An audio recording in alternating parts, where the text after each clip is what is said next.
एकलव्य महाभारत जो वो पात्र है जो संदसि गुरु भक्ति खां याद कयो वेंदो आहे। बाण विद्या जे चाह हिन खे द्रोणाचार्य वटि छिके आई, पर राजकुमारनि विच में हिक भील जे हाज़ुरीअ जे वीचार ई आचार्य खे छिड़का छॾियो, एकलव्य खे मोटा छॾियईं। एकलव्य निराश न थियो। जंगल में मिटीअ जी हिक मूर्ति ठाहे उनखे गुरु मने बाण विद्या जो अभ्यास शुरू कयईं। सालनि बैदि हिक ॾींहुं द्रोणाचार्य राजकुमार सां गॾु शिकार ते उन जंगल में आयो जंहिंमें एकलव्य पंहिंजी भक्ति में लीन हो। राजकुमार जा शिकारी कुता हरण जो पीछो कंदा एकलव्य जे वेझो अची पहुता।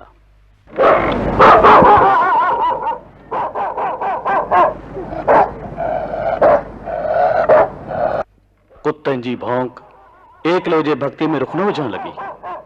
हिन धनुष खणी पाण संभाले फुर्तीअ सां कुतनि जा मुंह बंदि करे छॾिया, खेनि बिना ईज़ाण जे।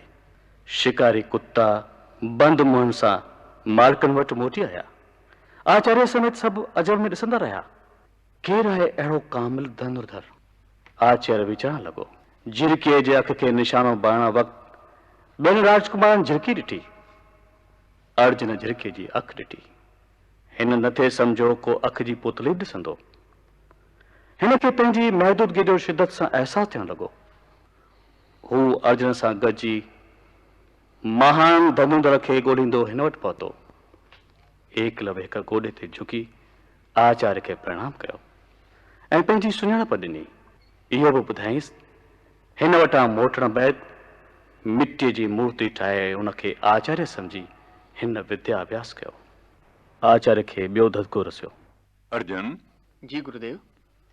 मुंहिंजी मिटीअ जी मूर्त अॻियां अभ्यास करे एकलव्य अहिड़ी महारत हासिल कई आहे जा दीक्षा ॾींदे बि कंहिं राजकुमार न पिराई आहे। घोर आश्चर्य। मिटीअ जी मूर्ति, विद्या अभ्यास, पूर्णता। आचार्य मूंखे त ही सभु मायावी थो लॻे। माया तिलसम जूं ॻाल्हियूं महलनि में हूंदियूं आहिनि राजकुमार। ही झंगल आहे, हितां जी धरती ठोस आहे। आश्चर्य। खिम्या कजो आचार्य, गुरु पूजा अधूरी आहे। मुंहिंजो अभ्यास बि बाक़ी आहे अञा। एकलव्य साक्षात गुरुअ खे छॾे पुतले जी पूजा, हॾ मास खे छॾे मिटीअ जो ध्यानु। मिटी शुद्ध आहे मुंहिंजी श्रद्धा ॼां। हॾ मास जी लचक हाणे मूंखे एकाग्र न रखी सघंदी। हा हा, मिटी शुद्ध बि आहे ऐं उहा गुरु दक्षिणा बि न घुरंदी। अर्जुन, इहो इल्ज़ाम आहे। व्याधराज पुत्र हाज़िर आहे पंहिंजो हर कर्ज़ चुकाइण लाइ। मुंहिंजो अंजाम आहे। आज्ञा ॾियो आचार्य। गुरु दक्षिणा? न न, मुंहिंजो को हक़ कोन्हे। मूं तोखे दीक्षा न ॾिनी आहे वत्स। आचार्य श्री, गुरु मञियो आहे हिन अव्हां खे। हा, हिन जे समाव में, ध्यान में, चित्त में तव्हां ई रहिया। छा थियो जो शरीर सां तव्हां हाज़ुर न रहिया, आत्मा सां तव्हां हिती हुआ गुरुदेव? जी गुरुदेव।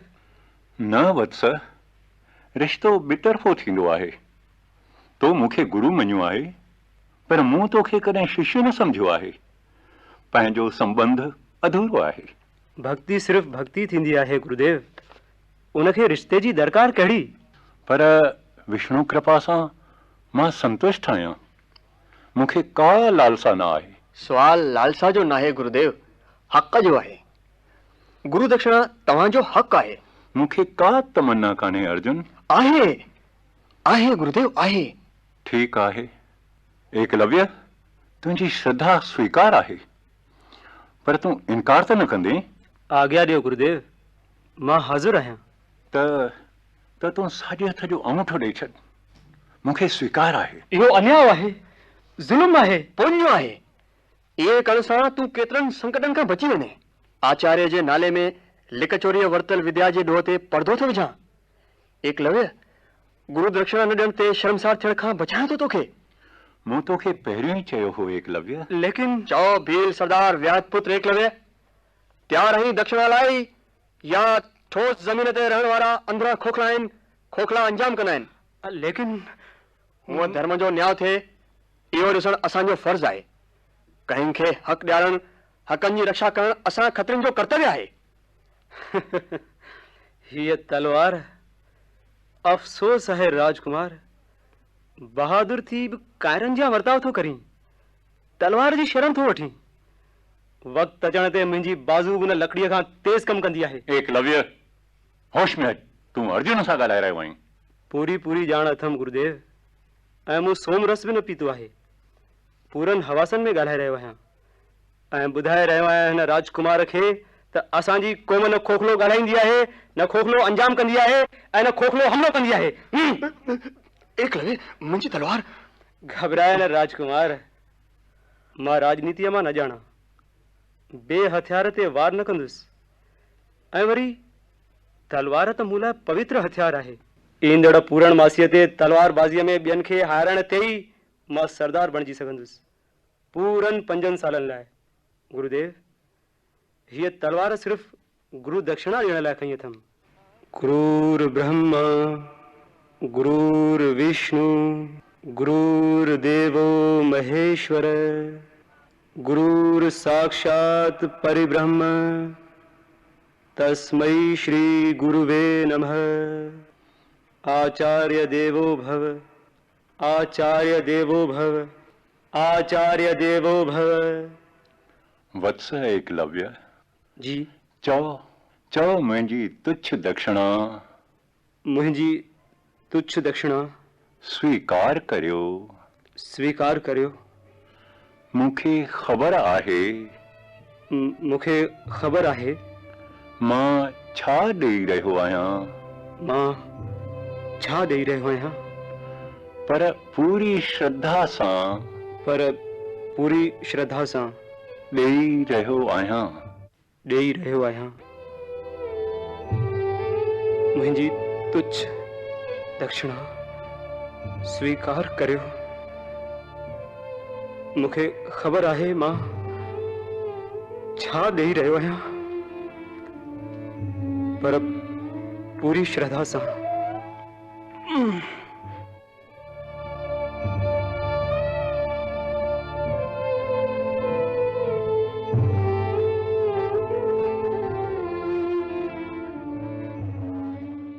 चिरे छॾियांस ऐं तूं चुपचाप हलियो आहे। एतिरो न सम्झे, इहो दोखो आहे, ख़ालिस दोखो, नीचता आहे, ठगी आहे ऐं फुर आहे, लुट आहे। चिरे छॾियांस, कुझु ई छो नथो। धर्म जा पालक, रैयत जा रखवाला, देवताउनि सां उथण वेहण वारा, मैया गंगा जहिड़ी पवित्रता जी दावा करण वारा। चिरे छॾियांस, ही आहे हुननि जो धर्म, ही आहे हुननि जे देवताउनि जी हालत, ऐं ही आहे हुननि जी शुद्धि। हिक ॿार खां सभु कुझु छिनी वरिताऊं। आङूठो तात, सिर्फ़ आङूठो। तुंहिंजो सिर चिरे छॾियांस। पर तात, गुरु भेटा ॾियण बिना विद्या अधूरी रहंदी आहे, बिल्कुलु अधूरी। ऐं हाणे बिल्कुलु पूर्ण थी वई। तात, मूं चाहियो थे न सिर्फ़ विद्या में, हलत में, वहिंवार में राजकुमारनि खां गोए खणी वञा। चमाट हणी दिल ॻाढ़ो करण में खुद खे ई ज़ख़म रसंदो आहे। एकल साफ़ साफ़ लुट के तो वहिंवार समझो। चिरे छॾियांस, साफ़ साफ़ अन्याय खे तूं इंसाफ़ जी पहिरीं तकाज़ा समझी वेठे। एकल तूं विद्या में, हलत में भली राजकुमारनि सां टक्कर खाई, पर हुननि जी गंद गॾियल ॿुधी तो में न अची सघंदी। आसमान ते पहुचण जी तमन्ना करण वारनि खे उॾामणो पवंदो आहे, ऐं तूं परई कटाए हलियो आहे।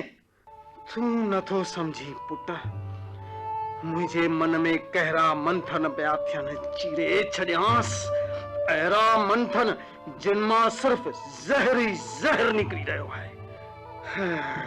कहिड़ियूं कहिड़ियूं आशाऊं हुयूं। तूं मुंहिंजी गदी ग्रहण कंदे, कौम जी रक्षा कंदे, ॿियनि खे बाण विद्या में प्रवीण कंदे, वीर कौम जी साख वधंदी। व्याध खानदान हमेशा हमेशा लाइ जंगल में यादि कयो वेंदो, पर सभु उमेदूं मिटीअ में मिली वयूं। तात, तव्हां जूं उमेदूं व्यर्थ न वेंदियूं। मां उन्हनि खे ज़रूरु पूरो कंदुसि। उमेदूं त राजकुमारनि जूं हवा थींदियूं। जिन इहो सम्झियो आहे त मां सिर्फ़ तीर हलाए ॼाणा, मुंहिंजी तलवार जे धार खां त हू नावाकिफ़ आहिनि। बिना मुठ जी तलवार हलाइण वारे जूं ई आङिरियूं चीरींदी आहे एकल। तव्हांजी निराशा मूंखे बेबुनियाद थी लॻे तात। काश ईअं हुजे, पर हक़ीक़त जी तिखास अंदर ई अंदर मूंखे चीरे रही आहे, चीरे छॾियांसि। पूरणमासीअ ॾींहुं केरु कंहिंखे थो चीरे, इहो तव्हां ख़ुदि ई ॾिसंदा। शिवसुर सुठो तलवारबाज़ आहे। तव्हांजो एकलव्य बहितर तलवारबाज़ आहे। मां तोखे बेहिमत नथो करियां एकल, पर ईंदड़ ख़तरे जे वीचार मूंखे पस्त करे छॾियो आहे, चीरे छॾियांसि। मां बिल्कुलु मुझी पियो आहियां। दिलि चवे थी हुकुम जारी करे ही मुक़ाबिलो टारे छॾियां। सरदार जी चूंड पोइ कॾहिं बि करे वठबी। कोशिश करे बिना मुक़ाबले मुंहिंजो चवण केरु मोटाए सघण जी हिमत न कंदो। लगातार 2 पीढ़ियुनि, तुंहिंजे ॾाॾे खां पोइ तुंहिंजे पीउ, हिन क़ौम जी संभाल कई आहे, परघोर लधी आहे। तख़्त ते वेही संभाल कई आहे, चाकर वठी परघोर लधी आहे। तात मूंखे शर्म थो अचे, साहसी थी तव्हां मुक़ाबले टारण जूं ॻाल्हियूं करे रहिया आहियो। बाबा ऐं तव्हां हरीफ़नि खे हाराए पंहिंजे हक़ सां सरदार बणिया, ऐं मां सरदार उन करे बणायो वञा जो मुंहिंजो पीउ सरदार आहे। न, पंहिंजी क़ौम सां अहिड़ी गद्दारी मां सोचे बि नथो सघां। मां क़ौम खे पंहिंजनि हक़नि खां महरूम न कंदुसि। एकल सरदार जी जय थे, राजगुर पधार जी रहे हैं। राजगुर खुद? प्रणाम गुरुदेव। आयुष्मान भव। ही वठो ग्रंथ। पूजा वेदीअ ते रखी अच एकल, पर संभाले। हा मूंखे ॾे। त मूंखे सही समाचार मिलियो आहे। जी चीरे, मुंहिंजो मतिलबु आहे एकल खे मूर्ख बनायो वियो। द्रोण मूंसां गॾु सिख्या वरिती अथसि। आश्रम में असां हिन खे डड्डू करे छॾींदा हुआसीं, ऐं हाणे राजकुमारनि जो गुरु बणियो पियो घुमे। डड्डू जी आत्मा गिरवी रखी अथसि राज खजाने में। खजाने लाइ हाणे पियो बिख्याऊं वठे। हिन जी आत्मा संदसि वरतल बिख्याउनि हेठां चिभाड़जी मरी वेंदी। पलक मां सम्झां थो मरी चुकी आहे, न त। एकल ॿुधायो उहो सभु अर्जन जे ज़ोर बार ते।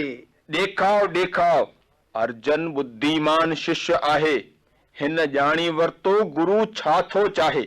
द्रोण जे अंदर रती मात्र खिलाफत हुजे हा त अर्जन उन खे पहाड़ करे समझे हा, ऐं हीअ नौबत न अचे हा। जी दुखन दोलाबन विच में रही इंसान धीरे धीरे खुद खे ई ठगण लगे थो। चाहींदे न चाहींदे पोइ उन्हनि जो हिसो बणिजी पवे थो। ॾिस व्याधराज, जे धर्म अधर्म जी लड़ाई लॻी त हू अधर्म पासे हूंदो। हू उन जे टुकरनि ते ई पियो पलजे। हेॾां अच एकलव्य। जी गुरुदेव। महेश गिर सचपच धनवंतरी आहे। सुठो कमु कयो अथसि, बिल्कुलु ठीक थी वेंदे, पर पूरणमासीअ ताईं मूं बि ईअं ई पे चाहियो, मुक़ाबिलो टारे छॾिजे, चीरे छॾियांसि। 25 साल तुंहिंजी छत्र छाया में रही आहे हीअ क़ौम, तंहिं करे हीअ क़ौम शायदि तोखे कुझु न चवे, पर ॿियूं क़ौमूं तोखे आराम सां विहण न ॾींदियूं। हू चाहींदियूं सरदार परंपरा मुताबिक न्याव सां चूंडियल हुअणु घुर्जे। मां आभारी आहियां गुरुदेव। तात मूंखे कायर बणाए रहियो हो। मां तयारु आहियां, बिल्कुलु तयारु। ॿुधो अथमि शिवसुर 8 पहर अभ्यास पियो करे। मूंखे पाण ते विश्वास आहे गुरुदेव। हीअ विश्वास जी न, मुठ जी लड़ाई आहे, ऐं एकलव्य तुंहिंजी मुठ हाणे कमज़ोर आहे। मां दावनि सां खणंदुसि गुरुदेव। मूंखे आशीर्वाद ॾियो। वत्स, विजयी भव।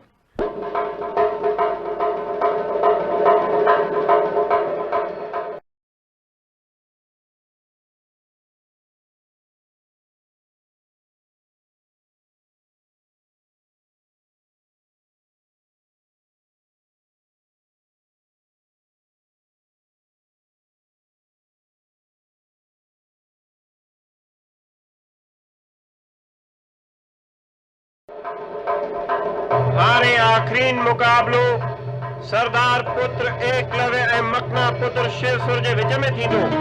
हिन मुक़ाबले में जेको विजयी थींदो उहो ईंदड़ 5 सालनि लाइ पंहिंजो सरदार रहंदो।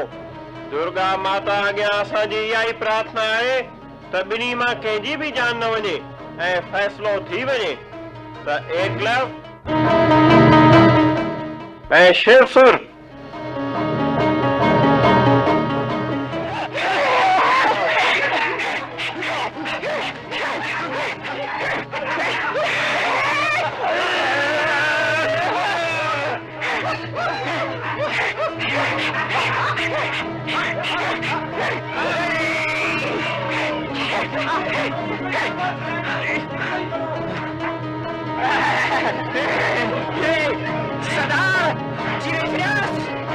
खामोश शिवसुर, मुकाबलो पूरो थो, खुशियों मनायो।